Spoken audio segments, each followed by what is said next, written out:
The Atlantic tried to kill men in winter. It did not need torpedoes or depth charges. The cold alone was enough. In February 1943, the water temperature dropped to 4 degrees Celsius, and any sailor who fell overboard had perhaps 3 minutes before his heart stopped. Captain Lieutenant Heinrich Brandt knew this because he had watched it happen. He had seen a deckhand slip from the conning tower during a storm off Iceland, and he had ordered the boat to continue. There was no other choice. Stopping meant death for everyone. The man's screams lasted 40 seconds before the waves swallowed them. Brandt thought about that sailor now as U-471 cut through the swells at 12 knots, her diesel engines thrumming beneath his feet. The convoy was out there somewhere, just beyond the horizon. 40 merchant ships carrying oil, ammunition, and food from Halifax to Liverpool. His wolf pack had been tracking them for 3 days. Tonight, they would attack. That he stood on the bridge with his first watch officer, Oberleutnant Werner Kolbe, and 2 lookouts who swept the darkness with binoculars. The wind carried salt spray that froze on their leather jackets. Above them, clouds hid the stars. Perfect conditions. Convoy bearing 085, the port lookout reported. Smoke visible. Brandt raised his Zeiss binoculars. Yes. A smudge against the black horizon, the exhaust of 40 steamers pushing toward England. He felt the familiar tightness in his chest, not fear exactly, but awareness. In the next few hours, men would die. Some of them would be his own. Below decks, 44 men waited in a steel tube 17 meters wide and 67 meters long. They breathed recycled air that smelled of diesel fuel, sweat, and the peculiar dampness of bodies living too close together. The cook had served cold sausage for dinner because running the stove would create heat signatures. The torpedo mechanics had checked their weapons 3 times. The radioman, Funkmat Eric Stahl, sat hunched over his equipment in the tiny signals compartment, listening to the static of the Atlantic. Stahl was 22 years old. He had joined the Kriegsmarine because his father had served on destroyers in the last war, and because the recruiting posters promised adventure. Now he knew what adventure meant: weeks of boredom punctuated by hours of terror, all of it wrapped in the constant awareness that 70 meters of water could become a grave in seconds. Tonight, something bothered him. For the past week, he had noticed odd pulses in his receivers, brief, regular, unlike any signal he had catalogued. He had reported them to Brandt, who had dismissed the concern. The Kriegsmarine's technical experts insisted that German detection equipment could identify any British radar. But Stahl had been listening to the Atlantic for 18 months, and he knew when something had changed. 3 U-boats from their wolf pack had gone silent in the past month. Command attributed the losses to depth charge attacks, but the pattern troubled Stahl. The boats had been surfaced when they disappeared. They had sent no distress calls, no warnings. They had simply stopped transmitting, as if they had been caught completely by surprise. That he kept these thoughts to himself. On the bridge, Brandt made his calculations. The convoy would pass their position around midnight. He would order the attack at 0200, when the merchant crews would be at their most exhausted. 4 torpedoes in the first salvo, targeting the largest ships. Then a crash dive, reload, and a second attack at dawn if conditions permitted. Kolbe stood beside him, practically vibrating with anticipation. The first officer believed in victory with a faith that Brandt had lost somewhere around his 3rd patrol.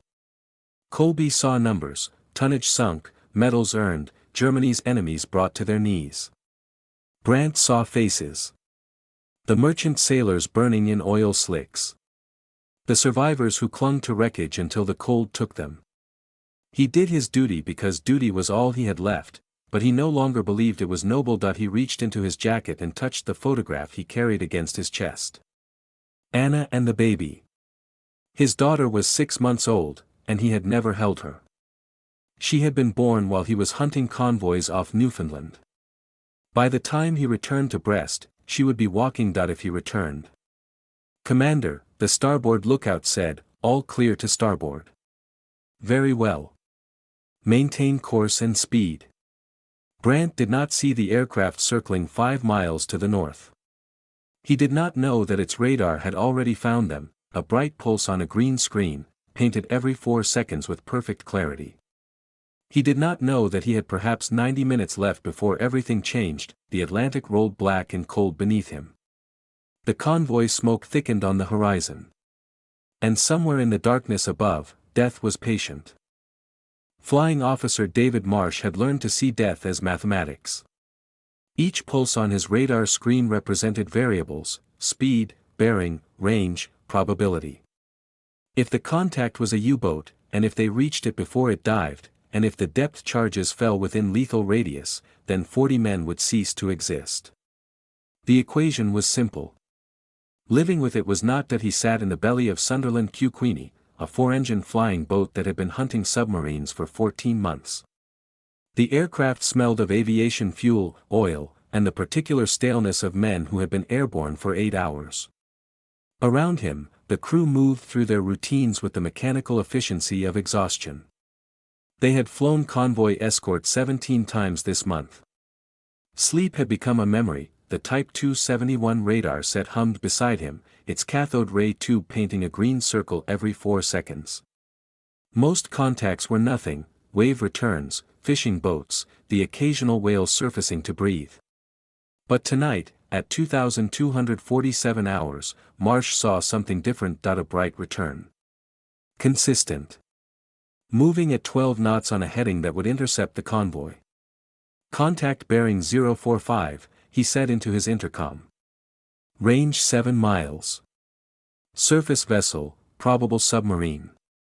In the cockpit, squadron leader Arthur Haynes did not hesitate. He had been hunting U-boats since 1941, and he had learned that hesitation killed. The Germans were fast. They could crash dive in 30 seconds if they saw you coming.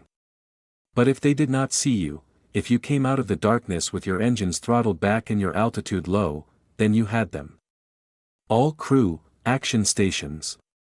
Preparing attack run. The Sunderland banked gently and descended. Haynes watched his altimeter drop: 1,000 feet, 800, 500. At 200 feet, they would be invisible against the dark water. The U-boat's lookouts would be scanning the horizon, not the sky directly above them. That was the theory. Anyway. Marsh tracked the contact as the range closed. 6 miles. 5. The pulse remained steady, a small bright dot that represented 44 Germans who had no idea they were being watched. He thought about his students back in Leeds, the ones he had taught mathematics to before the war. Probability and statistics. Expected outcomes. None of them had prepared him for this. Flight Sergeant Tom Briggs lay prone in the nose compartment, his fingers resting on the depth charge release. He was a different kind of man than Marsh, harder, angrier. His flat in Whitechapel had been destroyed in the Blitz. His mother had died in the rubble. He did not see Germans as mathematics. He saw them as the enemy, and the enemy deserved everything that was coming. 3 miles, Marsh reported. Contact steady. Haynes pushed the throttles forward slightly, trading stealth for speed. They would need to time this perfectly. The lee light, a 24-inch searchlight mounted beneath the starboard wing, would illuminate the target at the last moment. Before that, they were ghosts. The Sunderland carried 8 depth charges, each weighing 250 pounds and filled with Torpex explosive. Set for shallow detonation, they would create pressure waves capable of crushing a submarine's hull at 30 feet. The U-boat would need to be deep and fast to survive. Based on Marsh's calculations, they would have perhaps 12 seconds from the moment the light came on. 2 miles. Bearing constant. Haynes could see nothing through his windscreen except darkness. He flew on instruments, trusting the radar, trusting his crew. Somewhere below him, a submarine commander was probably smoking a cigarette and watching the convoy he planned to massacre. Not tonight. 1 mile. Prepare lee light. The crew tensed. In the nose, Briggs exhaled slowly and placed his thumb on the release button. Behind him, the wireless operator began transmitting their position to Coastal Command. If they went down, someone would know where to look. Marsh watched the final pulses paint across his screen. 1/2 mile. Quarter mile. The contact was directly ahead now, perhaps 200 feet below them. Light on my mark, Haynes said. 3, 2, 1, mark. The Lee light blazed to life, 2 million candle power stabbing down through the darkness. For one frozen instant, Marsh saw everything: the gray hull of the submarine, the white foam of its wake, the tiny figures on the conning tower turning their faces upward in shock. Then the depth charges fell. The light hit Heinrich Brandt like a physical blow. One moment he stood in comfortable darkness, watching convoy smoke drift across the horizon. The next, the entire world turned white. He could see his own shadow stretching across the deck plates, sharp and black as a knife cut. For one heartbeat, his mind refused to process what was happening. Then training took over. Alarm. The word tore from his throat before conscious thought could form. Around him, the bridge watch moved with the desperate speed of men who understood that hesitation meant death. The two lookouts dropped through the hatch in a tangle of limbs. Colby was already gone, his boots ringing on the ladder below. Brandt counted seconds in his head, the way he had been taught at submarine school in Kiel. 1. 2. 3. The diesels died. He heard the electric motors engage, their higher whine cutting through the chaos. The bow began to tilt downward as the ballast tanks flooded. 4. 5. 6. That he was alone on the bridge now. Protocol demanded that the commander be last through the hatch. He turned toward the aircraft, a massive flying boat, British, its light blinding, and saw the depth charges falling. 7. 8. 9. They looked almost peaceful, tumbling through the beam of the searchlight like black seeds scattered from a farmer's hand. 4 of them. He had time to notice that detail before he threw himself through the hatch. 10. 11. His shoulder hit the ladder hard enough to crack something. He did not feel pain yet, adrenaline had shut down everything except survival instinct. Hands grabbed him, pulled him down. Someone was screaming the dive depth. 12. The hatch slammed shut above him. Seawater was already washing over the conning tower when the first depth charge detonated. The explosion did not sound like thunder. It sounded like the world ending. The pressure wave hit U-471 like a giant's fist, slamming the hull sideways and throwing every man off his feet. Light bulbs shattered. A pipe burst somewhere aft, spraying cold seawater. The boat groaned, a terrible, organic sound that Brandt had heard only once before, on a boat that did not survive. Then the second charge hit. Closer this time, the control room went dark except for emergency lighting. Men shouted damage reports over each other.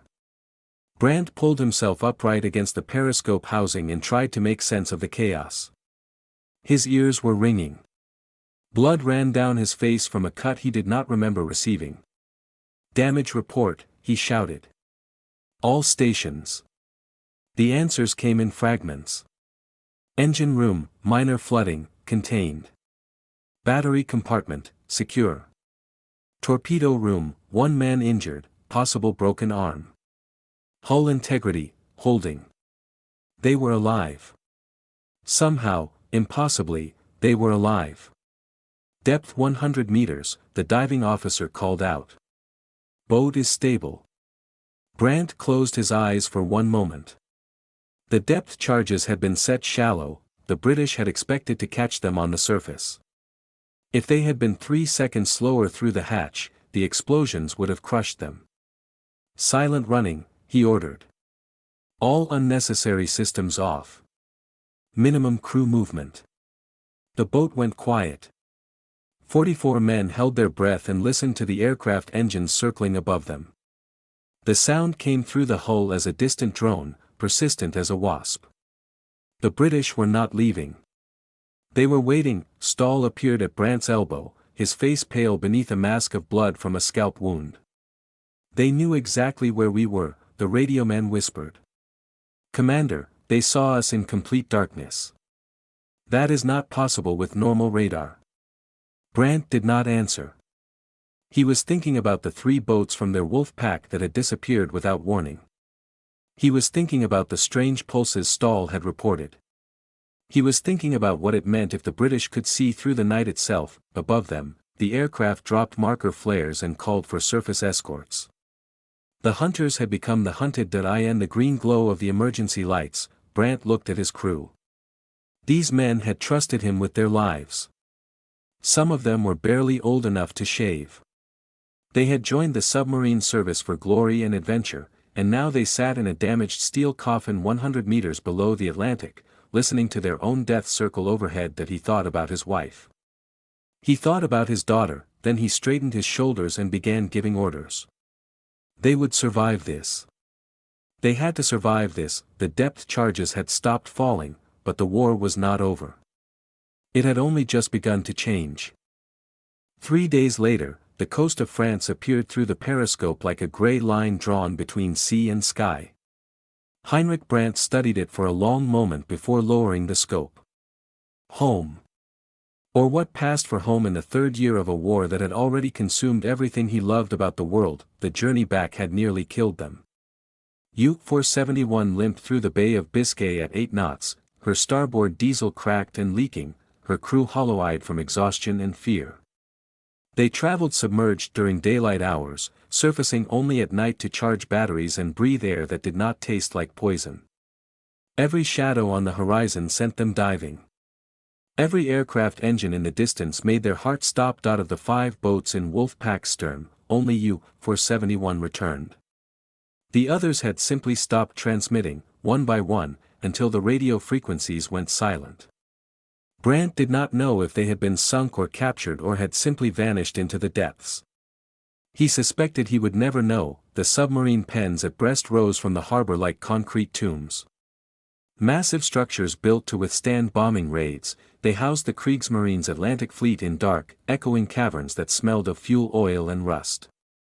As U-471 crept through the harbor entrance, Brandt counted the empty berths. Too many. Far too many. Colby stood beside him on the bridge, his face unreadable. The first officer had said little since the attack. Something had broken in him during those 12 seconds, not his courage, but his certainty. He no longer spoke of victory or duty. He stared at the water and kept his thoughts to himself. A welcoming party waited on the dock, officers in pressed uniforms, a naval band playing patriotic music, nurses ready to assist the wounded. The contrast with reality struck Brandt as almost obscene. These people with their flags and their ceremonies had no idea what the Atlantic had become. Captain Lieutenant Brandt, a young lieutenant, called out. "Welcome home. Headquarters requests your patrol report immediately." How was the hunting? Brandt looked at his crew filing off the boat. They moved like old men, shoulders hunched, eyes fixed on the ground. The injured mechanic had developed gangrene in his broken arm. The doctor said they might save him. Might. The hunting, Brandt said slowly, has changed. That night, he sat alone in his quarters at the officers' barracks and wrote his report. He described the attack in precise technical language, the light appearing without warning, the depth charges falling before the boat could dive to safety, the damage sustained, the long retreat home.